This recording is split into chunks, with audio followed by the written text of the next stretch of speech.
Hey guys, this is Musashi Korian. I'm bringing you my review of Kingdom Under Fire 2. Here we have character class selections. We have a gunslinger, very single area mobility kind of focused kind of character. We have the spell sword, which is very area attack, ease of control, kind of an all-purpose kind of thing, but really good at area AoEs. Again, then we have the berserker, which is a melee class. Very easy to control, lots of AoE.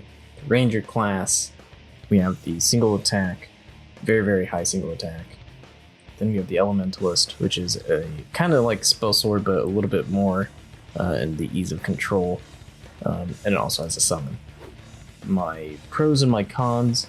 Some of the pros with the game is that it's really unique in the fact that it is a hybrid game. It basically combines the RTS, the real-time strategy genre, and the MMO genre, where you have a lot of players online, playing together, running around in an open world kind of setting. You have this weird mix of the mission or hub-based kind of content, where you get together with a party, you go on a mission, and then you enter into this a weird kind of third-person RTS MMO kind of mechanic of the game, where you're playing as your hero, you can do your abilities and all that stuff, or you can hit tab and you go into this RTS kind of view overhead and control your troops that you bring into the battle. You should be able to kind of grasp the idea. There is a couple other games of its type that are out there, like Conqueror's Blade, Tiger Knight Empire. Both are very PvP focused. There's not really much of the MMO in it. Another pro that I like about it, the music in the game is really good. If you've ever played the older Kingdom Under Fire games, it's pretty much right on par with the music from those.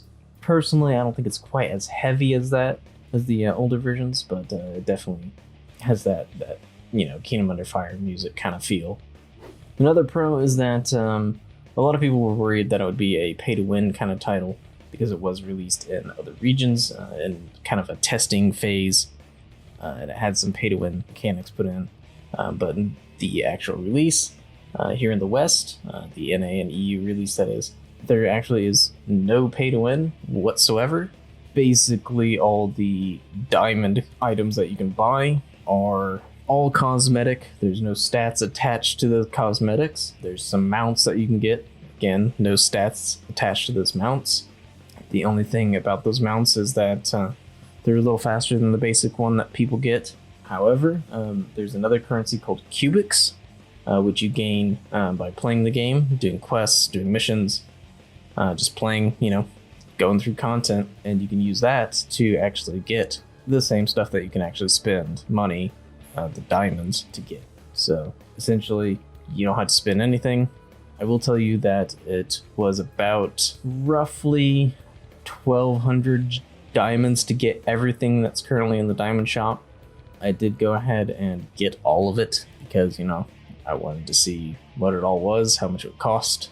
And I actually found a bug while doing it. For whatever reason, when I bought the outfits, it said that I had all the mounts. So, that's one of the things that's kind of segue us into the cons that I have with the game. And that is, there are some bugs that they aren't really game breaking, but they are there, and they're things that, in my personal opinion, they should have caught before they released the game. Some of those bugs are like localization issues, which I do have an example that I'll show you where you can see some Korean text that still isn't translated. Again, not game breaking, but it is something that should have been finished before release. It's just kind of a poor development thing, in my opinion. Another thing is that the combat is kind of clunky, mainly pertaining to the camera, because the camera is so close. Sometimes it gets really frustrating trying to pivot the camera around to see what you're doing. Also, with all the effects and stuff going on, sometimes you just can't see what's going on. And in the battles, there is a lot of units that get put onto the screen, so sometimes it just turns into a huge cluster of all kinds of stuff going on, as you'll see in some of the footage. Another thing is that the graphics are definitely dated. Again, those that are familiar with this game know that this game was in development for basically about 10 years. So graphics definitely show that it was a different time. But it's still pretty good. It's not bad. Game does run really well. There is some optimization issues, as to be expected. I don't really consider it a con though, but some might. Another big issue that I have with the game is the PvP.